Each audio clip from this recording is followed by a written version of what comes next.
네, 안녕하세요, 선생님들.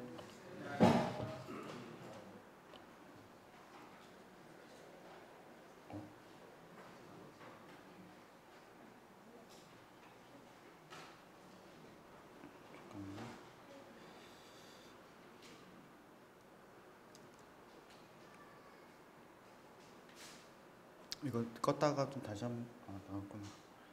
예. 전 항상 이 자리에 설 때마다 항상 굉장히 바쁜 다음에 이 자리에 서는 것 같아요. 그래서 사실 좀 많이 말씀도 많이 본 가운데 이렇게 이 자리에 서고, 그리고 하나님께서 이렇게 주신 것들을 잘 가무를 해야 되는데, 사실 올라올 때마다 급하게 꼭 이렇게 벼락치기 하듯이 이렇게 준비를 하게 되는 것 같습니다. 금방 금방 사회본 형제의 이렇게 간증을 들으면서 참 젊은 형제인데 참 어떤 혈기가 왕성할 텐데도 정말 저보다 더 많이 성숙하다라는 생각을 했어요. 왜냐면 저도 회사에서 굉장히 얄미운 사람이 있거든요. 근데 가끔 이제 처음에는 오히려 어떤 초년생일 때는 그냥 그러려니 했는데 내가 더 배워야지, 내가 더 잘해야지 했는데, 이제 어떤 중급의 시니어 정도가 되니까 이제 뒷골이 뜨끈해지는 거예요. 그래서 어떤 때는 잘 참아지지가 않고 이제 그러는 경우도 있습니다. 그래서 난 아직 멀었구나라는 생각을 자주 하게 되는데, 그래서 또 지금 또 일 때문에 좀 요즘 많이 바쁜 가운데 있어서 어떻게 보면 시간에 쫓기고, 그리고 어떤 환경에 쫓기고, 그리고 마음에 쫓긴 가운데 있었습니다. 그래서 저는 항상 그때마다 에베소서를 읽곤 합니다. 그래서 오늘 또 여기 이 말씀을 같이 에베소 1장 15절부터 23절 말씀을 읽으면서 같이 교훈을 나누고자 합니다. 에베소서는 옥중서신이라고도 하죠. 그리고 사도 바울이 저희 알려진 바로는 로마 감옥에 있을 때 옥중에서 에베소에 있는 성도들에게 그 편지를 쓴 어떤 서신입니다. 그래서 희한하게도 옥중에서 위로를 받아야 될 그 사도 바울이 오히려 에베소 성도들에 대한 어떤 위로를 하고 있는 모습을 보면서 전 이 에베소서를 볼 때마다 참 가슴이 웅장해지는 것을 좀 많이 느끼거든요. 그래서 우리 함께 이 말씀을 같이 보았으면 좋겠습니다. 먼저 본문 말씀을 1장 15절부터 23절까지 우리 함께 읽도록 하겠습니다. 1장 15절부터 23절까지 앞에 잘 나와 있으니까 우리 성도님들, 형제님들, 자매님들 읽을까요? 아니면 제가 봤을 때 이쪽 우측 성도님들 한 절 읽고 좌측 성도님 한 절 읽고 이렇게 하면 좋겠습니다. 자, 저는 지금 보니까 이제 이쪽이 좀 더 많으니까 저는 이쪽을 읽을게요. 자, 시작. 이로 말미암아 주 예수 안에서 너희 믿음과 모든 성도를 향한 사랑을 나도 듣고,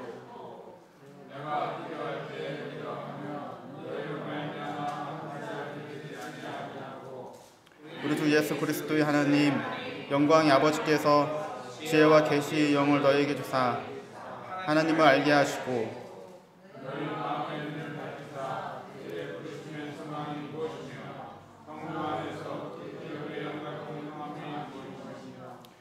그의 힘의 위력으로 역사하심을 따라 믿는 우리에게 베푸신 능력의 지극히 크심이 어떠한 것을 너희로 알게 하시기를 구하노라.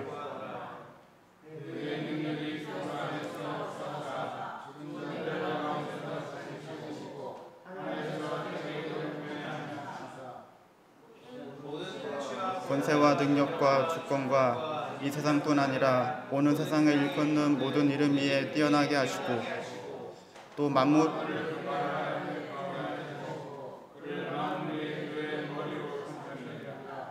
교회 몸이니 만물 안에서 만물을 충만하게 하시는 이의 충만함이니라.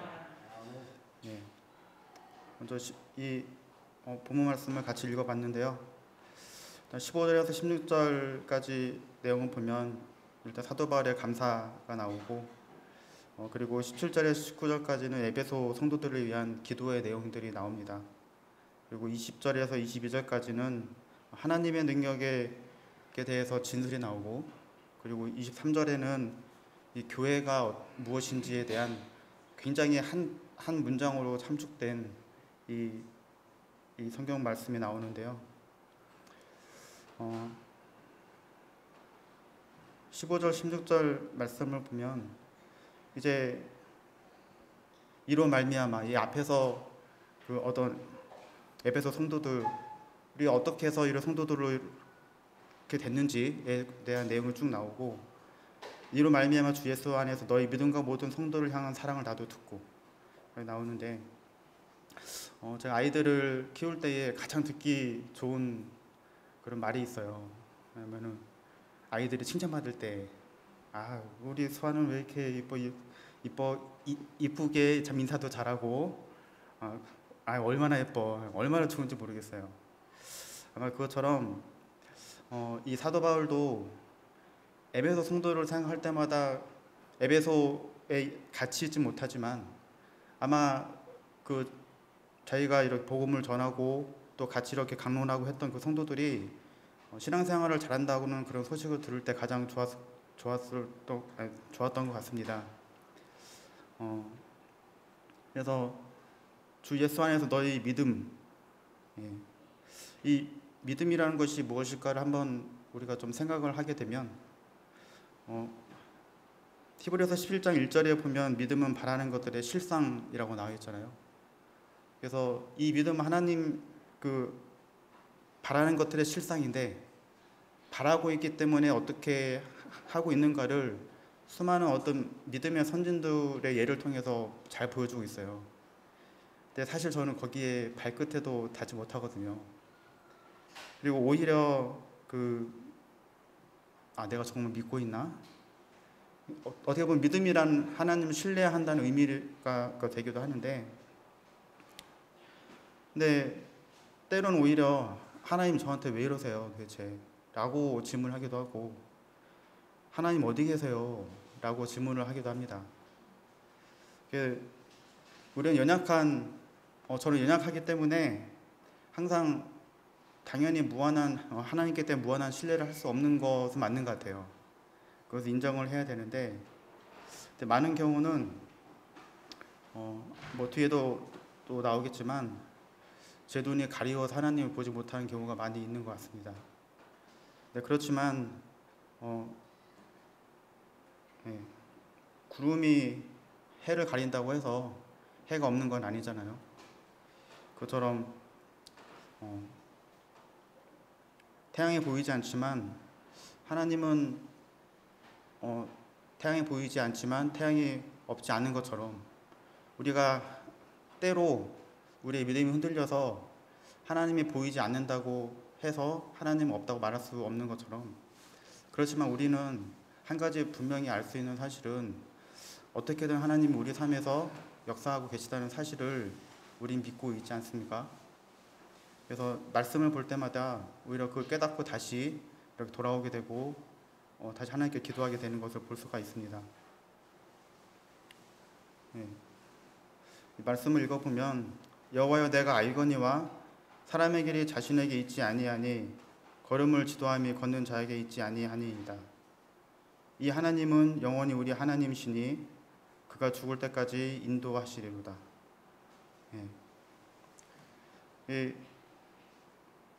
제가 긴 세월을 살진 않았지만 저희 발걸음을 쭉 살아온 세월들을 보면 참 제 뜻대로 하려고는 굉장히 많이 했는데 어느 것 하나도 지나고 보니까 어느 것 하나도 제 마음대로 된 게 하나도 없더라고요.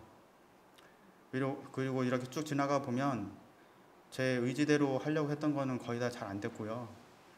오히려 이거는 그냥 정말 기도 엄청 열심히 하고 정말 기도 가운데 하나님께서 보여준 것을 했을 때는 오히려 더 좋은 어떤 열매를 얻었던 것을 이렇게 또한 보게 됩니다. 그래서 이 말씀을 또 읽게 되는데,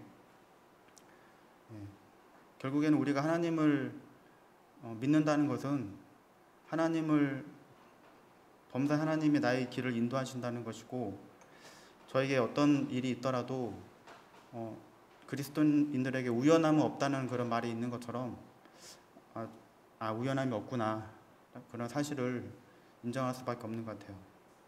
제가 때로는 왜 하나님 어디 계실까? 우리 하나님 마저라는 이렇게 했는데, 그런 말씀 드렸는데, 제가 초등학교 5학년 때인가 5학년 때인 것 같아요. 이제 동네에서 이제 학교 갔다 와서 놀다가 집에 돌아왔거든요. 이제 딱 들어왔는데 그때 아버지께서 저한테 이제 그만 놀고 씻고 들어가서 공부해라 하셨어요. 근데 또 친구한테 또 이렇게 친구가 부르는 거예요. 그래서 어떻게 할까 하다가 또 다시 나갔어요. 이제 저기 저녁 때 이제 거의 어둑어둑해질 때인데 일단 밖에 나갔습니다. 또 밖에 나가서 숨바꼭질을 했어요. 근데 숨바꼭질 하는데 그 축사가 있고 그 뒤를 쭉 이렇게 저기 돌아서 제가 술래가 아니고 제가 이제 숨는 차례였어요. 숨으려고 그 축사로 돌아서 저 논두렁이 보이길래 펄쩍 뛰었습니다. 제가 그때 멀리뛰기 선수였거든요. 그래서 얼마나 잘 뛰었겠습니까? 뛰었는데 착지하는 순간 발바닥에서 머리 뒷머리까지 쨍 하는 그런 통증이 오는 거예요.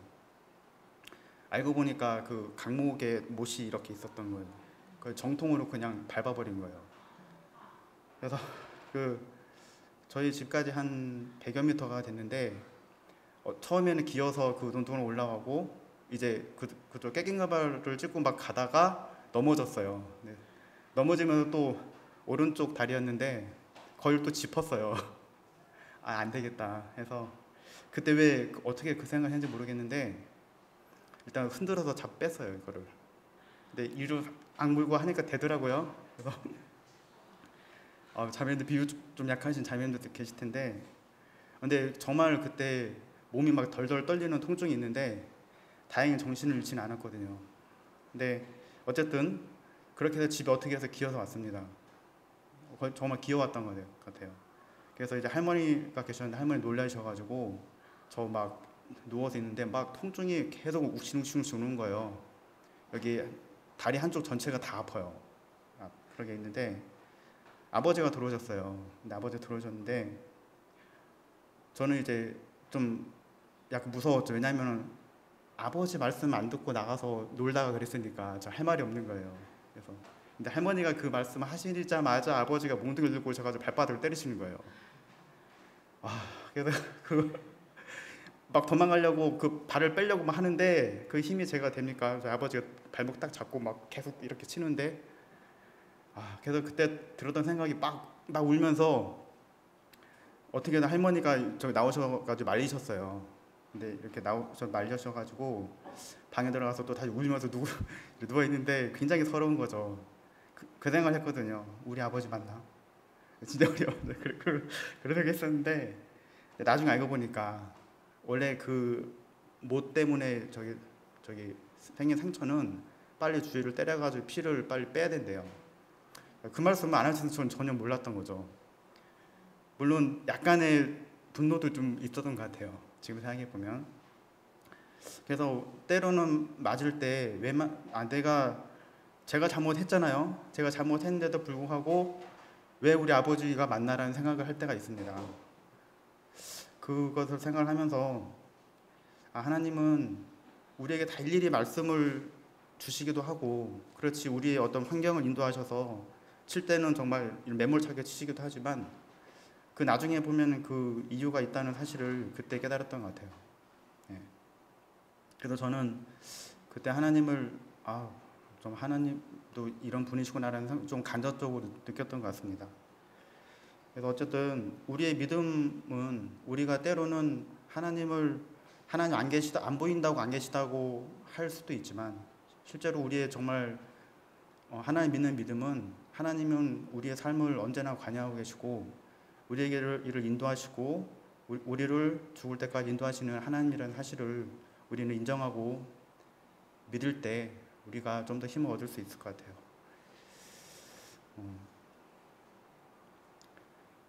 이 에베소 교회 성도들은 그 어떤 믿음에 대한 그 소식들이 이렇게 있는데 너희 믿음과 모든 성도를 향한 사랑을 나도 듣고. 근데 이 사랑이 어떤 사랑이냐면 뭐 친구와의 사랑을 뜻하는 것도 아니고 어떤 연인과의 사랑을 뜻하는 것도 아니고 아가페 사랑을 뜻하거든요. 이 어떤 원어적인 뜻이. 그래서 아가페 사랑은 절대적인 무조건적인 하나님께서 우리 사람을 통해 하시는 그 사랑을 뜻하잖아요. 근데 저는 이 말씀을 보면서 그런 생각이 들었습니다. 어떻게 사람이 아무리 성도지만 아가페 사랑할 수 있을까? 우리는 정말 연약한 사람인데.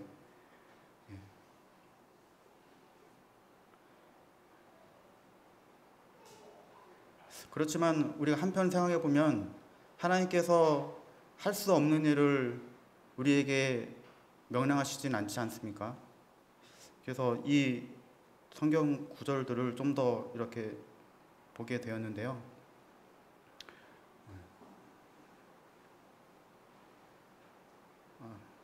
그 전에 이 사랑으로 역사하는 믿음이라고 했을 때 우리가 교회 안에서 사랑으로 역사하는 믿음이라고 하면은 어떤 모습들이 어떤 모습이 나타나겠습니까? 네. 사랑으로 역사하는 믿음. 정말 사랑을 해본 우리 좀 성도님들, 우리 그 자매님들이 결혼하기 전에 우리 저기 형제님들이 했던 그런 일들을 잘 한번 생각해 보시면 될 겁니다. 예. 그때는 물론 지금도 그러시겠지만 예. 예. 먼저 사랑을 하면 아껴주게 돼요. 예. 아껴주게 되고 아껴주기 때문에 어떤 무거운 거 들고 가면은 얼른 가서 들어주기도 하고 그리고 아껴주기 때문에 아끼기 때문에 다를까 봐 이렇게 배려도 해주기도 하고 예. 그렇게 합니다. 그리고 또 사랑을 하게 되면 또 계속 기다려주기도 하고 그렇게 되는 것 같아요. 제가 저희 자매하고 같이 교제를 할 때 저는 이제 매 주일마다 광주로 내려갔거든요. 네, 저기 전라도 광주에 가면은 꼭 여기서 2시 차를 타고 갔습니다. 2시 40분 차를 타고 가요. 저희 주일 예배 끝나고 나면 가서 이제 같이 교제하고 나면 이제 거기서 막차 11시 40분 차를 타고 옵니다. 그럼 안산에 오면 3시 정도, 3시 반인가 3시 정도 됐었어요. 이렇게 하다 보니까 너무 힘들어가지고 더 이상 못하겠다, 빨리 결혼하겠다는 생각을 해서 결혼했거든요. 근데 한 번은 토요일 날에 그 저희 직장 동료 그 선배의 결혼식이 있었어요. 그래서 거기 결혼식을 가서 그 전주에서 했었어요. 전주에서 광주가 좀 가깝잖아요. 신난다, 오늘은 일찍 볼 수 있겠다. 예, 그때 결혼식이 오후 2시 정도 끝났습니다. 토요일 2시에. 그러면 최소한 2시간 정도는 더 많이 보고 올 수 있겠다라고 좋아서 갔는데 그때부터 눈이 오기 시작한 거죠. 그래서 광주에 도착하니까 그때 8시 정도, 8시쯤 넘었었어요.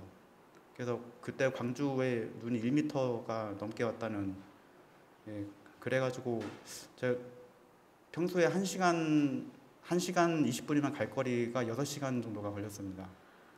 그래서 저희 자매한테 그때 전화를 해가지고 얼른 그 기차표를 끊어놔라. 이렇게 얼굴 보자마자 다시 와야 되니까.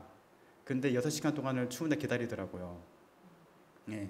그래서 사랑은 기다린다는 말이 아마 충분히 이해가 됐던 것 같은데, 그래서 우리 고린도전서 13장 말씀 보면은 그래서 사랑은 오래 참고 온유하고 시기하지 아니하고 자랑하지 아니하고 교만하지 않고 무례행치 않고 자기 이익을 구하지 않고 성내지 않고 악한 것을 생각지 않고 불의를 기뻐하지 않고 진리와 함께 기뻐하고 그리고 모든 것을 참으며 모든 것을 믿으며 모든 것을 바라며 모든 것을 견디느니라. 이 말씀을 읽을 때 참 많이 부끄럽습니다.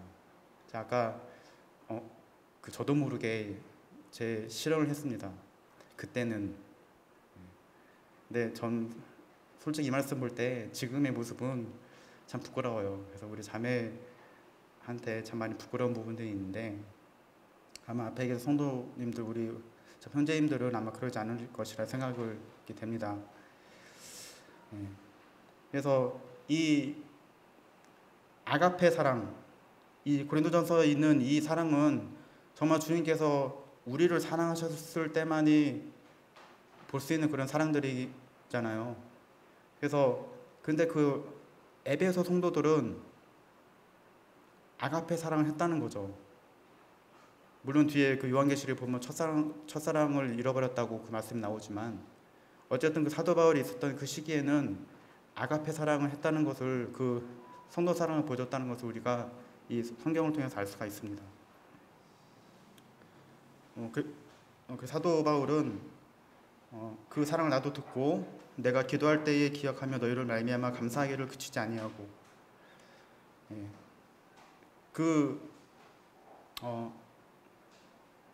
옥에 있으면서도 기도할 때마다 기억을 했다는 겁니다. 그래서 그 에베소 성도들의 어떤 믿음과 모든 성도를 향한 그 사랑의 소식으로 말미암아 감사하기를 그치지 않았다는 거예요. 근데 이 기도는 참 우리 안식이라는 그 어떤 찬송 가사도 있듯이 우리 안식이잖아요. 좀 약간 진부하지만 군대에 있을 때 굉장히 좋아했던 것 2개가 있는데 한 가지는 PX의 초코파이. 밖에서는 그 흔한 물건이 군대에서는 굉장히 달콤하잖아요. 그리고 또 한 가지는 그 요 찬송이었어요. 누군가 너를 위해 기도하네. 그 힘들 때 처음 훈련 받을 때 그 추운데 제가 10월 군번이라서 10월 달에 들어가서 10월 23일 날에 입대를 했는데 한창 훈련 받을 때 추워질 때였어요. 그래서 유격 받을 때 12월 달 막 초였거든요. 그럼 그 유격장에서 그냥 다 보내지 않지 않습니까? 다 물 한 번씩 들어갔다 나오죠. 오히려 저는 10분 동안 쉴 시간을 주는데 그게 제일 싫었어요. 너무 추워서. 그런데 주일날 이제 군대에서는 종교 행사라고 하는데 이제 거기 가서 이 찬송을 들으면 이렇게 듣고 있다 보면 눈물이 주르르 나는 거예요. 아마 우리 군대 갔다 온 청년들도 아마 이런 어떤 경험도 있을 텐데 당신이 지쳐서 기도할 수 없고 눈물이 빗물처럼 흘러내릴 때 주님은 아시네. 당신의 약함은 사랑으로 돌봐주시네. 누군가 널 위하여 누군가 기도하네. 내가 홀로 외로워서 마음이 무너질 때 누군가 널 위해 기도하네. 이 에베소 성도들은 아가페 사랑을 했지만 그렇지만 우리 사랑하지 않더라도 혹시 하나님을 보지 못해서 또한 어떤 믿음이 흔들린 어떤 사람들을 위해서도 우리는 이렇게 또 충분히 기도할 수 있다는 사실입니다. 저는 지금까지 제가 이 자리에 서 있고 그래도 밖으로 튀어나갈 수 있는 그런 위험성이 많이 있었지만 저를 위해서 기도해 주신 저희 부님들의 기도가 아니었으면 아마 전 진작에 세상으로 갔을 것 같아요. 그래서 이 말씀을 이 찬송을 들을 때마다 어머니 아버지 많이 생각이 나거든요. 그래서 누군가 나를 위해 기도한다는 그 위안이 또한 이뿐만이 아니라 저 사도 바울이 에베소 성도들을 위해서 기도한 것뿐만 아니라 또 우리 주님께서도 그 요한복음 17장에 보면 우리를 위해서 기도했던 그런 모습들을 우리가 볼 수가 있는데 참 그 내용은 또 후에 이렇게 기회가 되면은 같이 교제했으면 좋겠습니다. 이제 그 사도 바울이 에베소 어떤 성도들을 위해서 어떤 기도했던 내용들이 나옵니다. 총 5가지로 이렇게 요약할 수가 있는데 17절에 보면은 지혜와 계시 영으로 하나님을 알 수 있기를 이렇게 기도했고, 그리고 그 마음의 눈을 밝히셔서 부르심의 소망이 무엇인지 알기를 기도했고, 기업의 영광의 풍성이 무엇인지를 알기를 기도했고, 그리고 그 마지막으로 우리에게 베푸신 능력의 지극히 크심이 어떠함을 알기를 이렇게 기도를 했습니다. 계시라는 것은 감추었던 것이 드러난다는 것이잖아요. 그래서 우리 잘 아시다시피 우리 이 성경 하나님의 감추어진 비밀 두 가지가 있는데, 그 한 가지는 복음이고 또 한 가지는 교회라고 우리가 알고 있습니다. 그래서 이 복음과 교회의 그 진리는 지혜와 계시의 영, 즉 성령님을 통하지 않고서는 알 수가 없는 사실이죠. 지혜와 계시의 영, 즉 성령님께서 우리에게 밝혀주실 때만 우리가 알 수가 있습니다. 우리가 아무리 믿게 하려고 해도 잘 안 되는 거예요. 근데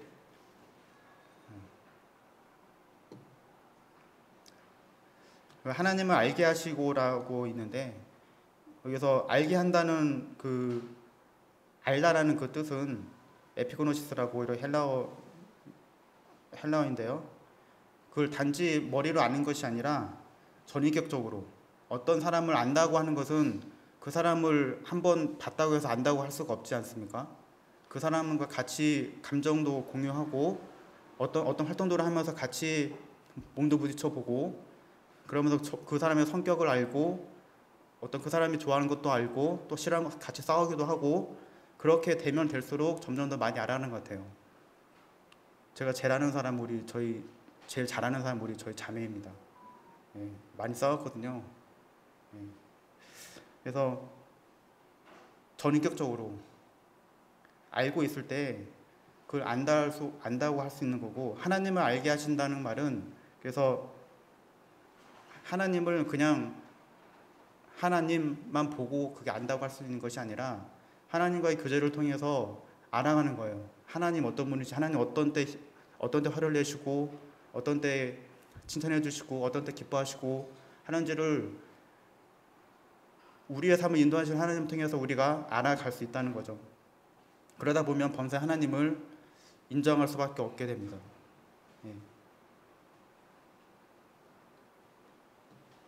그리고 너희 마음 눈을 밝히사. 이 마음의 눈을 밝히사라고 해서 이 마음이 단지 이해라는 뜻을 가진 어떤 그런 명사가 아니라 마음, 어떤 우리 중심을 뜻하는 그런 어떤 그 단어인데요. 우리가 이해만 하고 마음이 동하지 않으면 하지 않잖아요. 우리가 이거 하면 안 되는 거 다 잘 알고 있는데 안 하는 것은 우리 마음이 동하지 않기 때문이에요. 그 사도 바울의 회심 경험을 보면 그 사도행전 9장 17절 18절 말씀 보면, 아나니아가 떠나 그 집에 들어가서 그에게 안서 이르되 형제 사울아, 주 곧 내가 오는 길에서 나타나셨던 예수께서 나를 보내어 너로 다시 보게 하시고 성령으로 충만하게 하신다 하니, 즉시 사울의 눈에서 비늘 같은 것이 벗어져 다시 보게 된지라. 일어나 세례를 받고, 라는 그 성경 구절이 있습니다. 아마 사도 바울이 이 말씀을 저희 편지를 쓸 때 너희 마음의 눈을 밝히사라는 이 문장을 이렇게 쓸 때 아마 경험적으로 그런 부분들을 생각이 나지 않았을까라는 그렇게 생각하게 되는데, 사도 바울이 그 비늘 같은 것이 벗겨지기 전에는 하나님 믿는 사람들을, 예수 그리스도를 믿는 그런 사람들 잡으러 다녔거든요. 근데 그 다메섹 중간에서 예수님을 만났어요. 빛 대신 예수님을 만났어요. 근데 눈이 멀었는데 이에 그 비늘 같은 것이 벗겨진 다음에 여기 보면은 성령으로 충만하게 하신다 하니 즉시 사울의 눈에서 비늘 같은 것이 벗어져 다시 보게 된지라. 우리가 하나님을 알지 못했을 때는, 성령이 인도하심을 받지 못했을 때는 우리는 전혀 다른 것을 알고 있었던 거죠. 우리 마음 눈이 밝혀지지 않았기 때문에 우리가 예수를 주로 신하지 못해요. 근데 우리가 성령님을 통해서 우리 마음 눈이 밝혀졌을 때 정말 예수님이 우리에게 어떤 분이신지 그 부분을 우리가 전인격적인 그런 체험을 하게 될 때에 우리 하나님을 또 알게 되는 것이 예수님을 알게 되는 그런 경험을 하게 됩니다. 그래서 우리 마음의 눈을 밝히사라고 이렇게 기도를 하고 있습니다. 그의 부르심의 소망이 무엇이며 그의 부르심의 소망이 무엇인지를 알기를 원한다고 사도 바울은 기도를 하고 있는데 그의 부르심의 소망은 앞서서 우리가 읽진 않았지만 에베소서 1장 4절에 우리로 사랑해서 그 앞에 거룩하고 흠이 없게 하시려고 그 깊으신 뜻대로 우리를 예정하사 예수 그리스도로 말미암아 자기 아들들이 되게 하셨으니 하늘에 있는 것이나 땅에 있는 것이 다 그리스도 안에서 통일되게 하려 하심이라. 1장 4절 5절 10절에 있는 말씀인데 그의 부르심에 하나님께서 우리를 부르신 이유는 우리를 거룩하고 흠이 없는 존재로 만드셔서 이제 자기의 아들들이 되게 하시고 그들을 통해서 만물을 통일되게 하려 하시는 전제 조건이었던 거죠. 이게 바로 하나님 그리고 그리스도 예수 우리 주 예수님의 꿈인데 우리를 구원시키지 않고서는 이걸 할 수가 없는 거죠.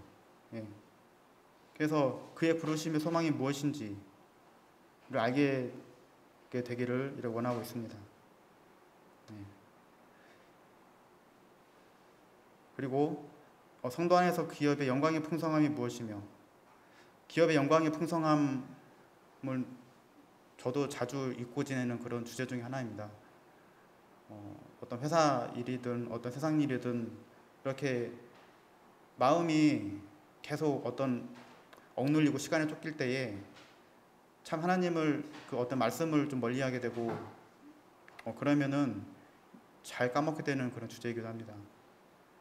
근데 어떤 글을 보니까 가장 불행한 사람은 지수성찬 앞에서 누리지 못하는 거라고 그래요. 이 기업의 영광의 풍성함을 자각할 수 있다는 것은 하나님의 은혜입니다.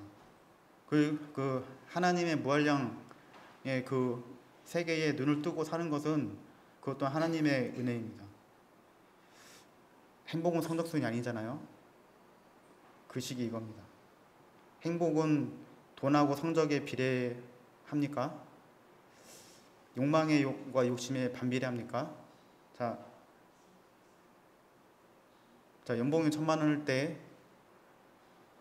참 가난하다고 생각했는데 자, 만약 연봉이 10배 올랐어요. 그럼 그 사람 행복할까요? 고개 끄덕이시는 분들도 아니라고 하시는 분도 있는데 아니더라고요. 그렇다고 제가 10배를 받는 건 아닙니다. 그랬으면 좋겠지만 이게 행복은 성적순이 아니고 또 행복은 돈의 많음에 또 비례하지도 않습니다. 왜? 성적이 좋으면요 항상 쫓기면서 살아요. 불행한 거예요. 그래서 전 세계적으로 가장 행복 지수가 높은 나라는 미국이나 프랑스나 저기 이탈리아 그쪽도 이제 선진국이 아니죠. 이제 우리나라일 것 같죠? 맞습니까? 아니랍니다. 저기 인도에 어디 저기 오지에 있는 사람이 제일 행복하대요. 그리고 그 사람은 브라만 어떤 귀족 계급도 아니고 천민 계급인 사람이 제일 행복하대요. 그런 어떤 그런 설문조사가 있었습니다. 왜인가요? 행복은 돈이 많고 적음이 아니라 어떤 욕망과 욕심이 아니라 돈이 없어도 욕망이 적으면 행복할 수 있거든요. 그렇다고 욕심이 없으면 안 되죠. 우리 지경을 넓히라고 하나님께서 또 말씀하셨으니까요. 그런 욕심을 있어야 되지 않겠습니까? 근데 꼭 그런 건 아닌 것 같아요. 그래서 행복은 성적순이 아니라는 겁니다. 그래서 이 기업의 영광의 풍성함이 어떤 것을 누리지 못하는 것은 참 불행한 것이죠.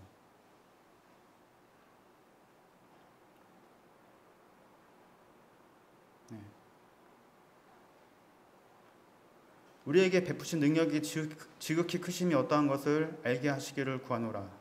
그 능력은 어떤 능력이냐면요, 그의 능력이 그리스도 안에서 역사하사 죽은 자들 가운데에서 다시 살리시고 하늘에서 자기의 오른편에 앉히사. 그 능력은 그리스도를 죽은 자들 가운데서 다시 살리시고 자기의 오른편에 앉으신 그 동일한 능력이고요. 그리고 21절 보면 모든 통치, 권세, 능력, 주권, 이 세상뿐 아니라 오는 세상에 일컫는 모든 이름 위에 뛰어나게 하신 그 능력이라고 성경에 분명히 있습니다. 저도 참 이 능력을 정말 누리고 살고 있어야 되는데, 참 그런 어떤 누린 경험들을 풍성하게 같이 나눠야 되는데, 참 불행하게도 저는 사실 그렇지 못하는 경우가 많이 있습니다. 이 참 연약한 저를 위해서 우리 성도님들 또한 기도를 부탁드립니다. 또 만물을 그의 발 아래 복종하게 하시고 그를 만물 위에 교회의 머리로 삼으셨느니라. 이제 우리 주님께서 이제 모든 우리 주 예수 그리스도의 발 아래 이제 모든 만물이 복종하게 될 것입니다. 그 복종은 왠지 복종이라고 복종이란 단어를 들으면 왠지 약간 거부감 들지 않으세요?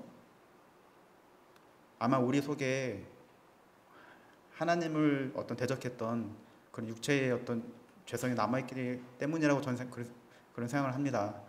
근데 실제로 복종하게 되는 이유는 어떤 강한 힘에 의해서 우리가 억눌려서 복종하게 되는 것이 아니라 하나님의 그 크신 사랑에 너무 감동해서 그냥 저절로 엎드릴 수밖에 없는 그런 복종인 거죠.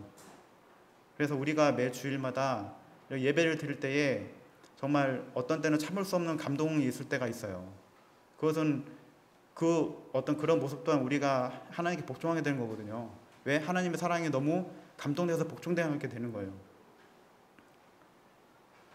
복종이라는 어떤 단어보다 하나님의 영역, 그 사랑의 영역 안에 우리가 들어있다라는 표현이 아마도 저는 그게 더 맞을 것 같습니다. 교회는 그의 몸이니 만물 안에서 만물을 충만케 하시는 이의 충만함이니라.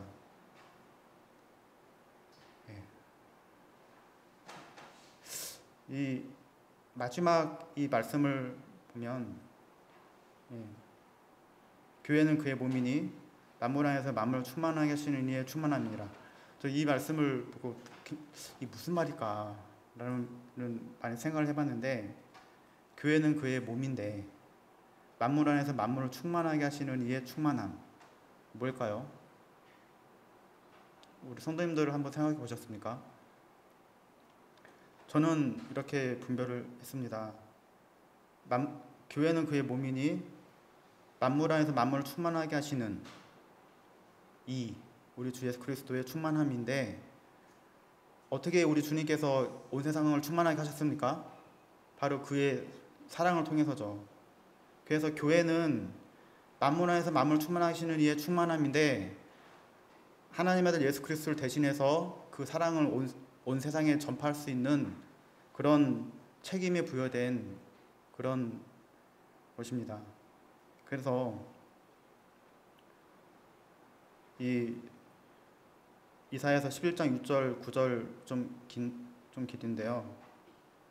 이 뒤에 부분만 읽겠습니다.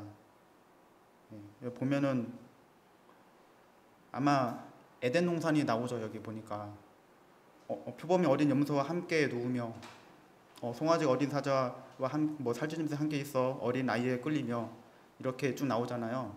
제가 최근에 유튜브에서 희한한 일을 봤어요. 사자가 그 아기 사슴을 안 잡아먹는 거예요. 근데 그 이유가 뭔지 아십니까? 정말 예뻐서 이렇게 그런 게 아니라 나중에 보니까 잡아먹었어요.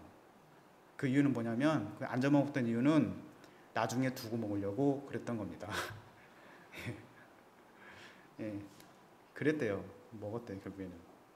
예, 그런 세상은 지금은 일어날 수가 없는데, 내 거룩한 산 모든 곳에서 해됨도 없고 사음도 없을 것이니 이는 물이 바다를 덮은 같이 여호와를 아는 지식이 세상에 충만할 것임이니라. 예. 하나님의 그 거룩한 산에서 미래에는 어떤 해됨도 없고 상함도 없을 것인데 이는 물이 바다를 덮은 것 같이 여호와를 아는 지식이 세상에 충만할 때 그렇게 된다라는 뜻이죠. 우리 요한계시록에 보면은 하나님 말씀이 온 전 세계에 다 퍼지는 것을 우리가 보게 되잖아요. 네. 그래서 교회의 소명은 해함도 상함도 없는 삶이 가능하다는 것을 이 세상에서 보여줄 수 있는 그런 유일한 존재가 바로 교회라는 사실이고, 그래서 이 우리 교회의 존재 이유는 어떤 부족함을 채우고 어떤 일그러진 것, 어떤 깨진 것은 다시 온전하게 하고, 그리고 만물이 창조의 목적대로 살게 하는 어떤 본연의 목적을 찾아가게 할 수 있도록 하는 그런 엄청난 능력과 힘을 가진, 하나님의 능력을 가진 그런 어떤 연합체가 교회라는 것을 우리 이 에베소서를 통해서 알 수가 있습니다. 삶에 찌들어서 참 어떻게 마음에 쫓겨 살고 있는데 어떻게 우리의 온전한 그런 마음을 가질 수 있을까요? 우리가 이 말씀을 대할 때에만이, 하나님 말씀을 대할 때만이 우리가 다시금 이 세상, 어떤 경쟁 세상에서 어떤 찌들어진 그런 마음들이, 그리고 어떤 억눌렸던 마음들이 다시 소생이 되고, 또한 참 어떤 슬픔과 어떤 짜증도 있었던 것들이 우리 하나님 말씀을 통해서 다시 회복이 되고 그렇게 다시 회생이 되는 것을 또한 볼 수가 있습니다. 여기 밑에 보면 13페이지로 되어 있는데 참 많이 13페이지가 끝날 줄 알았더니 17페이지까지 갔네요. 우리 성도님들,